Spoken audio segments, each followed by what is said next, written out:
enake sepiro nuruti hawa, nuruti karep, nuruti nafsu.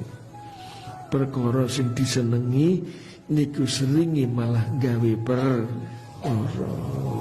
Mulane nglatih ati ben ora usah seneng karo apa-apa.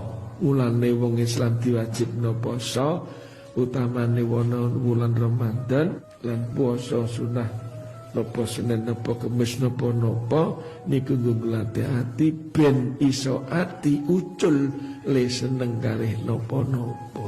Mung karek siji sing disenengi niku Kanjeng Nabi. Allahumma nggih mun seneng kalih Kanjeng Nabi niki sing saged ndugekake remen kalih Gusti Allah.